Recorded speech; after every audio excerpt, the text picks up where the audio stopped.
heck?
All right, guys, welcome back. So yeah, I'm making a little butcher block or cutting board right here.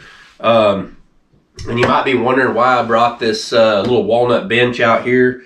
You guys might be able to see it. I think it should be in frame, but this bench right here is actually where it all kind of began. I mean, it's not really where all my woodworking began, but when I really got serious about woodworking, that's this right here. This is my first, basically from tree to finished project, where I went and I cut down the tree, turned it into lumber, and made it into a finished project. So where that all started, I believe, was probably, I don't know, it was like 2006, 2007, I want to say. We had a windstorm came through Neosho, Missouri, and it laid trees down everywhere. It was a crazy, like, just straight line winds, just blew trees over all over town. And you know, I had free time, right? I didn't really have a full-time job at that moment. So I went around, you know, I had a chainsaw, I had a 16-foot trailer, I had a little 4-cylinder, 4-wheel drive Mitsubishi tractor, and I could pull some smaller logs around with that thing. And I was really wanting to get into woodworking and build up my woodworking tools and everything, just get the collection going, right? And basically I could not afford to go buy the wood that I needed to make things. And so what I understood was I needed to get logs, and I needed to turn that into lumber and just kind of go through the whole process. And I always kind of dreamed of doing that, even though I had never really laid eyes on a sawmill a day in my life. I didn't know anybody that had one, never watched one run before. I just, I'd seen probably on PBS or something like that, some of them big buzz saws, and never really paid attention to how they ran or anything like that. But, all right, so the story of where this bench right here came from is we had that windstorm, and we were out driving around, or my wife was driving and I was in the passenger seat, and I was just basically looking, for some nice logs or something, right? And as we're going down the road, I happen to look over and I see this guy firing up this brand spanking new Poulon Wild Thing chainsaw, and he's got a tree about this big around, nice big walnut it's gently laid on the roof of his house, and he's getting ready to lay into this thing with like a 16-inch bar. And I'm like, stop the car, this guy doesn't know what he's doing. I could just see it. He was getting ready to cut the tree at the base, and it's laying over his house, and I thought, man, oh man, he's going to lay this thing right on his house. It's going to tear his house up. His idea was that he was going to cut it and it was going to roll off the house, and that wasn't going to happen. It was just going to crush the house. So anyways, I stopped him. I said, whoa. Shut your saw off. You obviously don't know what you're doing. I said, I will get this tree off your house. I know how to do it. I don't need like any special equipment or anything. And I'm not going to charge you anything, because he's, like, hey, I don't have any money. I can't hire anybody, and I got to get this off the house. And I said, I'm not charging anything. I just want the log. I just want the wood. That's it. And he said, that sounds like a heck of a deal.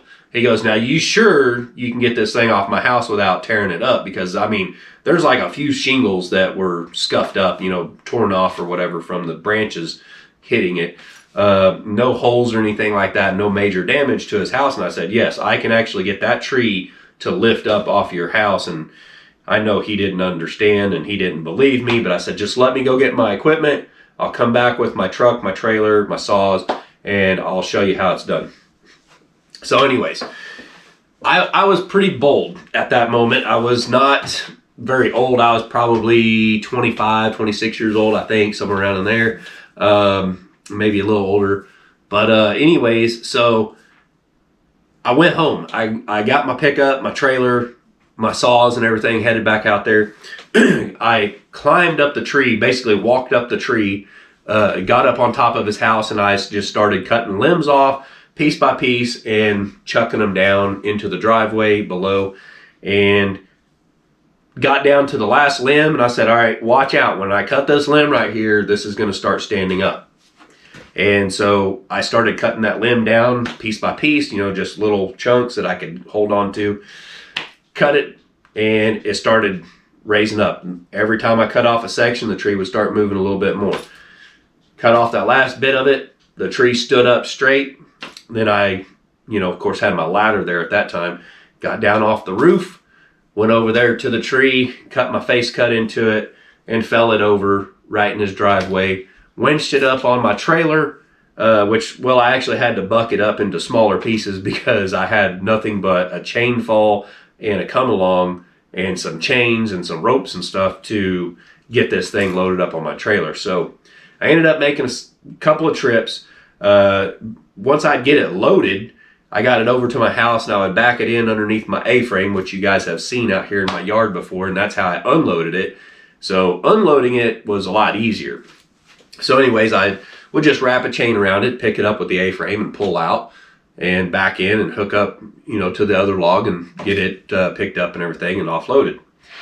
So anyways, I had all these logs at the house. I didn't know the first thing what I was doing. I said, well, I'm pretty sure I can use my chainsaw and I'll just freehand cut and I'll get some slabs out of it, right? Some nice, some pretty thick slabs, so it can dry and it can warp and do all that kind of stuff. I had a basic knowledge at the time just from, high school wood shop. They talked a little bit about, sawmills and everything, which I had no clue what he was talking about at the time. It's like, okay, there's some kind of big saw or whatever that cuts this into boards, and then it shrinks and all this stuff throughout the drying process. And then we get it there at the shop and we start doing the further processing and everything to refine it down into something like this right here.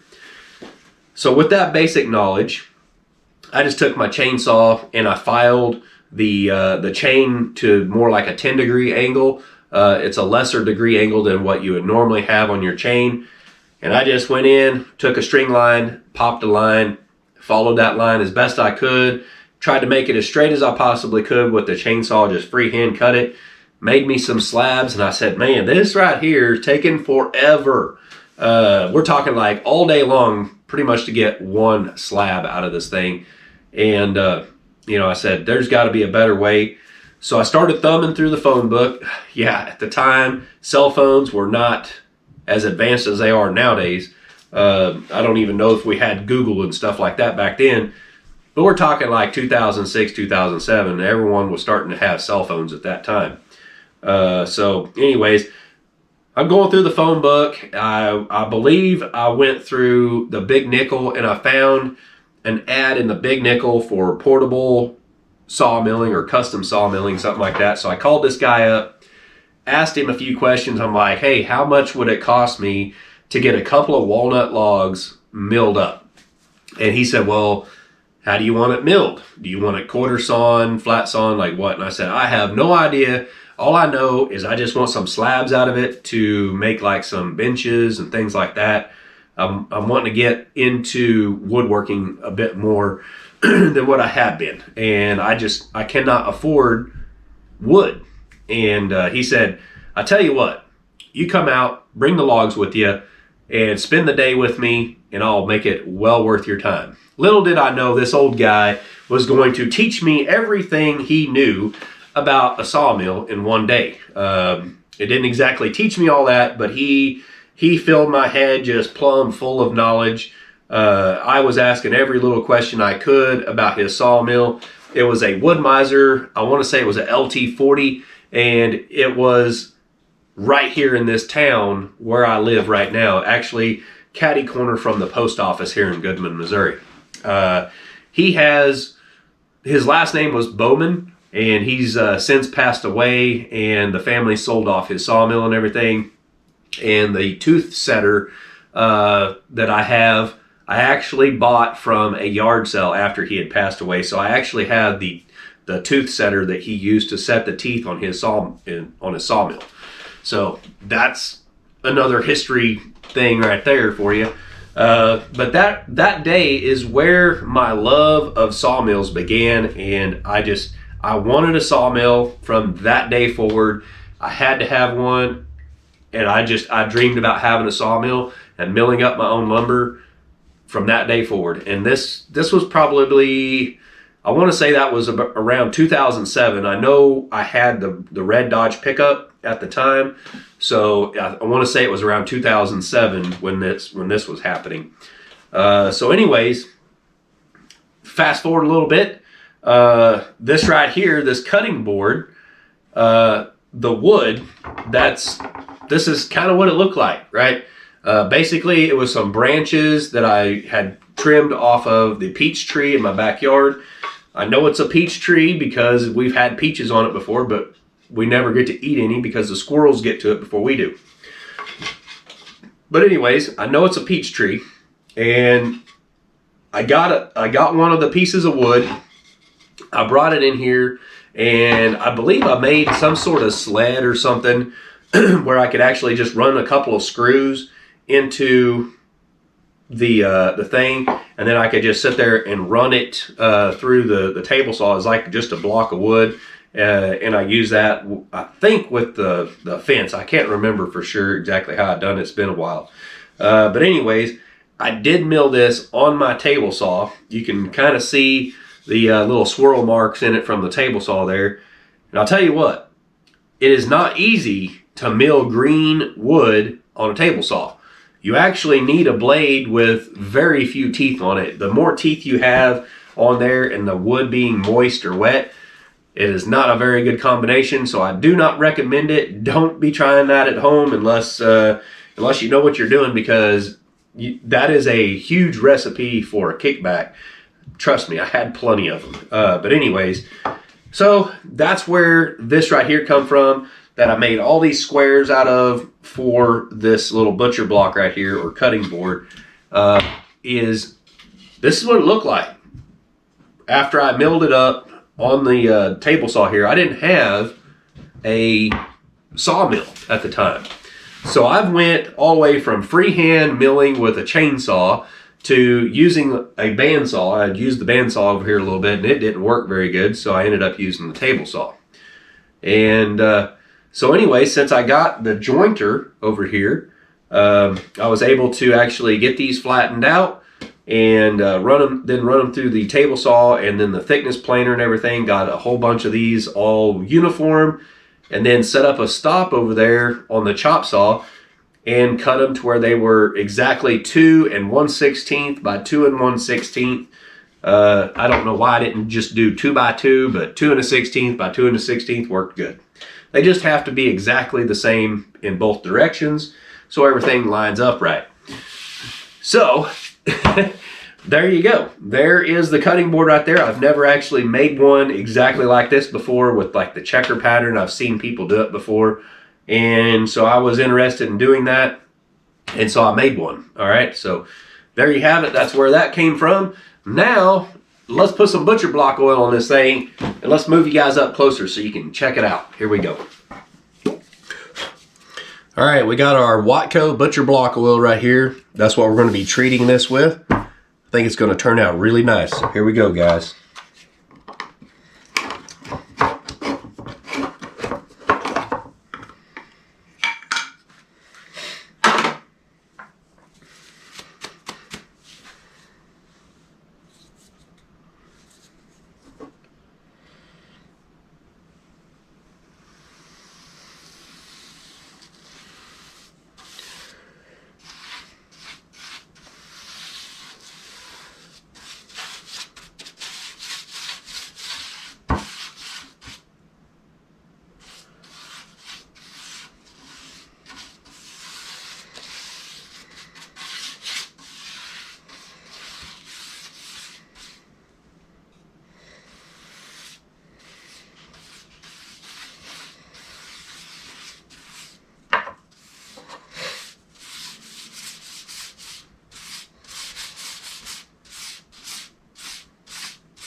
All right, guys, there you go.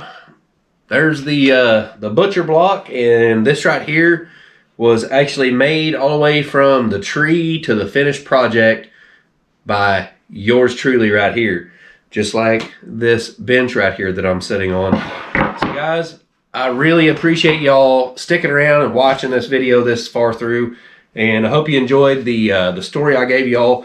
And I guess kind of what I'm trying to get at here with this story and making this butcher block and everything is I want to encourage you guys, if you've ever had a dream to become a woodworker, and maybe you have the means of, you know, running a chainsaw or whatever, and you can go out there and cut down a tree yourself, you know, you don't have to have a sawmill. You can actually freehand mill with a chainsaw, and I'll probably will end up doing a video on that one of these days, just kind of showing you guys all the different techniques and stuff that I used to use when I used a chainsaw to freehand mill my own stuff. But, you know, of course, over time, I've been able to save up money and buy a few things here and there, like my table saw or bandsaw and things like that. And eventually I got a sawmill. That was a very, very expensive piece of equipment. And, you know, at the same time, there's other pieces of equipment out there I need too that are even more expensive that would actually make it to where I could actually turn this into a business. I need to, it is a business as it is right now, but I need other things, like I need a shop, I need employees and that sort of thing. So we can really expand. I also need a kiln so I can dry my own lumber. So I'm not where I would like to be just yet. One day, maybe I will be. I don't know. But anyways, I thought you guys would enjoy this video. And you know what? Where there's a will, there's a way. If you guys want to do this yourself, I'm sure you can do it. All you got to do is put your mind to it, and you can do it just the same as me. I'm a normal guy like everybody else. I started off with just a few years of wood shop class in high school and very, very basic knowledge of woodworking and kind of where everything come from and everything. And I have used YouTube to learn so much. Another great channel out there, if you guys would, go check out of the Woods Forestry. Old Nathan over there, he's a really great dude. Friends with him on Facebook and everything. And I watch what he does. I'm sure he watches what I do every now and then. He probably gets a kick out of some of the things I do. But I've learned a lot from Nathan. I've learned a lot from the Tradesman channel, old Jim over at the Tradesman channel. Some really awesome channels. If you guys want some channels to go watch, those are channels I've enjoyed for years, and some just really great down-to-earth people. So anyways, guys, hope you enjoyed the video. Hope you smash that thumbs up, and I really hope you guys have subscribed. I know there's still some of you out there watching the videos that aren't subscribed to my channel. It doesn't cost you anything to subscribe, so just go ahead and subscribe down there. Turn the bell on for notifications. We'll see you next time, guys. Thanks for watching. Bye.